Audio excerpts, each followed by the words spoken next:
दोस्तों, थंबनेल देखकर आपको आइडिया लग गया होगा कि इस वीडियो में क्या होगा।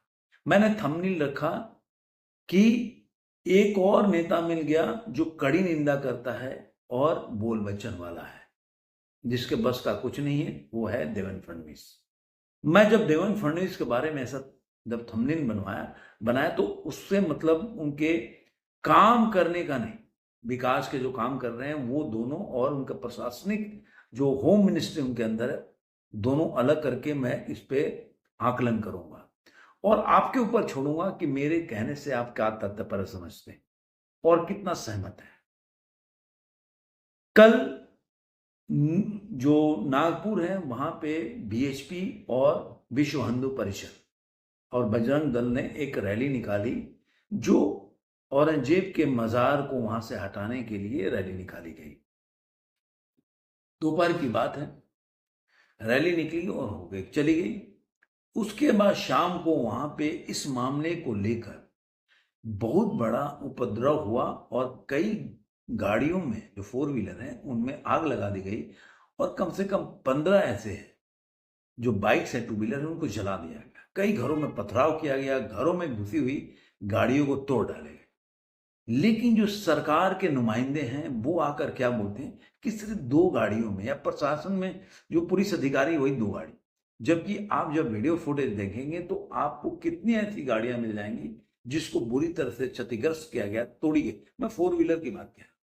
और घरों में जो गाड़ियां आपने पार्किंग में खड़ी थी उनमें भी गेट खोल करके तोड़फोड़ की गई। ऐसे भी कई गाड़ियां मिल जाएंगी। लेकिन प्रशासन में जब आप में कुवत नहीं, आप में दम नहीं होता तो केवल टाल मटोल करते हो। केवल आप ये बोलोगे कि देखो 2 ही गाड़ी हुआ और कुछ नहीं हुआ है, क्योंकि आपके बस का कुछ नहीं। मैंने आज आज के सिनारियों में कोई भी घटनाएं घटी, जिस संबंध में घटना घटी, मैं अभी महू में घटना घटी मध्य प्रदेश में, मैंने कोई भी, मुझे याद नहीं आ रहा, अगर करेक्ट कीजिएगा, कि मोहन यादव या योगी आदित्यनाथ ने आकर बोला था कि शांति कायम रखें आप और शांति बनाए रखें, अफवाहों पे ध्यान ना दें। ऐसा किसी नेता ने आकर, दोनों में से किसी ने बोला? देवेंद्र फडणवीस आया, नितिन गडकरी को छोड़ देते हैं, एक नाथ शिंदे भी आ गए, वो कह रहे हैं बड़ा दुर्भाग्यपूर्ण घटना है। दुर्भाग्यपूर्ण नहीं, दुस्साहसपूर्ण घटना है। वो दर्शाता है जहां पे कुल्हाड़ी से डीएसपी पे हमला किया जाता है वो घायल हो जाता है। ये दर्शाता है कि आपकी प्रशासन की इकबाल कितनी बुलंद है। और मैं मानता हूं कि जो एक टाइम में मुंबई के पुलिस को स्कॉटलैंड की पुलिस मानी जाती थी, आज मुंबई की वो पुलिस की ताक जो है पूरी तरह से गिरती जा रही है। मैं पहले भी वीडियो बनाया था जब मैं सैफ अली खान का केस के बारे में, जब मैंने वीडियो बना के बताया था कि किस तरह से उसमें लीपापोती की गई और उसमें पुलिस का बहुत बड़ा। मैं बात ही नहीं कर रहा हूं कि पालघर में क्या हुआ। जब पालघर में कांड हुआ तब तक देवेंद्र फडणवीस में जब विपक्ष में थे और उनके बीजेपी के मैंने वो चिल्लाते रहे, पालघर में तो पता नहीं क्या हो गया, जो माँ गाड़ी की सरकार है कुछ नहीं कर रही है, उनके इशारे पर ये सब हुआ। और सुशांत सिंह केस में 2.5 साल से एक नाथ शिंदे सीएम थे, कुछ नहीं हुआ, ढाक के 3 पार, और अभी ये सीएम है। आप देख लीजिए, कुछ नहीं हुआ। पालघर पे भी कुछ नहीं होगा, सुशांत सिंह केस पे भी कुछ नहीं होगा, और ये मामला तो देख लीजिए, कड़ी निंदा शुरू होगी। तो ये कड़ी निंदा मंत्री है।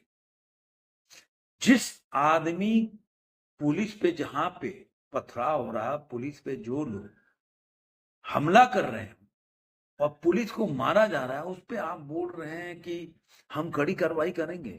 कड़ी कार्रवाई दिखनी चाहिए, जो मध्य प्रदेश में दिखी अभी। मैं केवल यूपी की बात नहीं करूंगा, मध्य प्रदेश में देखिए क्या हुआ। जो महू में दंगा हुआ, जो उपद्रव किया गया, उसके बाद प्रशासन की किस लेवल की कार्रवाई हुई, या देखिए, एग्जाम्पल सेट होता है। आप प्रशासन में जब केवल आप कड़ी निंदा करते हैं और बैठ के आप मीडिया में बाइट देते रहते हैं तो आपके बस का कुछ नहीं होता, क्योंकि आपको कुछ करना तो है नहीं। आपको केवल मीडिया में फुटेज खाना है और मीडिया में केवल मीडिया को मैनिपुलेट करना है कि भाई लोग समझे हम काम करते हुए दिख रहे हैं। मैं आपको इंफ्रास्ट्रक्चर पे, डेवलपमेंट पे बात ही नहीं कर रहा, मैं कह रहा हूं प्रशासनिक व्यवस्था। जिस नेता का जहां पे जिस तरह से वहां घटना घटी, जिस तरह से अचानक से 200-300 लोग आके आराजनी किए, आगजनी किए, और जिस तरह से पुलिस के ऊपर पथराव किया गया, और कई जो वहां के जो लोग, जो वहां पे रहने वाले रिहायशी इलाके लोग हैं, वो किस तरह से डरे सहमे लोग थे, जिनकी फैमिली घर में बंद थी, डरी हुई थी, और वो बता रहे 1 घंटे तक पुलिस को फोन करते रहे, पुलिस नहीं आई। ये कानून व्यवस्था है नागपुर का, या बोल सकते हैं महाराष्ट्र का, कि जहां पे अगर मान लीजिए कि सपोज आप अगर अपने फैमिली की रक्षा नहीं कर पाएंगे, तो पुलिस से उम्मीद रखेंगे कि वो आकर आपकी रक्षा करेगी, तो वहां आप पूरी तरह फेल हो जाएंगे, और वहां पे आप अपने फैमिली को नहीं बचा सकते। जिन लोगों ने वहां की परिस्थिति, जिस तरह से वहां पे जो घटनाएं घटी, जिस तरह से रात का माहौल था, जिस तरह से उन्होंने बताया वहां के आम पब्लिक ने कि किस तरह से दर्दनाक घटना घटी, और डर के बच्चे बूढ़े थर थर कांप रहे थे घरों के अंदर, और पुलिस नहीं पहुंच रही थी। ये आपका इकबाल है कि आपकी सत्ता में आपके रहते हुए अगर एक एमआईएम का लीडर, कुछ दिन पहले की बात है, 10,000 गाड़ी लेकर और महाराष्ट्र के बॉर्डर तक पहुंच जाता है, या मुंबई के बॉर्डर, मेरे को याद नहीं आ रहा प्रॉपर, और आप उसको गिरफ्तार नहीं करते हो। किस लिए आता है वो? कौन सा पावर दिखाने आता है? किसको अपनी पावर की शक्ति दिखा रहा है? आप कुछ नहीं कर पाते। आप उत्तर प्रदेश में देखें, जब तक योगी आदित्यनाथ नहीं थे, वहां पे अतीक अहमद की कैसी बोलबाला थी। मैं तो प्रयाग से ही पढ़ा हूं, जानता हूं कि मतलब मैंने इंटरमीडिएट, ग्रेजुएशन और मास्टर डिग्री वहीं से हासिल की, तो मैं जानता हूं कि अतीक अहमद का प्रयाग में क्या रुतबा था, क्या वर्चस्व था। लेकिन वही अतीक अहमद का पूरी फैमिली, और क्या हाल, वही आजम खान जो सुपर सीएम बोले जाते थे, जिनके भैंस गांव को, गायों को, जो भैंस गुम हो गई थी उसको पुलिस ढूंढ थी, वही आजम खान की स्थिति क्या है? वही मुख्तार अंसारी कहाँ चले गए? आज जो जियाउल बर्क है, उनकी क्या हालत है? ये दर्शाता है कि अगर प्रशासन में और नेता में, प्रशासक में अगर नियति हो और उसकी इकबाल बुलंद हो, तो बड़े से बड़े तुर्रम खां की पैंटें गीली हो जाती है। लेकिन देवेंद्र फडणवीस और एकनाथ शिंदे के बयानबाजी से कुछ नहीं होने वाला है, इस पे कुछ भी नहीं होगा। मैं पहले भी आप लोगों को बोला था, जो सैफ अली खान पे केस पे बनाया था, कि इस घटना में आप लोग याद रखो कुछ नहीं हो। देवेंद्र फडणवीस के बस का कुछ नहीं है।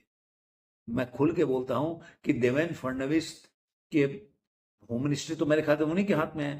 तो सैफ अली खान के केस में क्या हुआ? सब रफा दफा हो गया। क्यों हुआ? क्यों सच्चाई बाहर नहीं आई? मैं आपको तब भी बोला था कि ये देवेंद्र फडणवीस आए तब भी बाइट दिए थे कि जो भी सच्चाई है बाहर आएगी।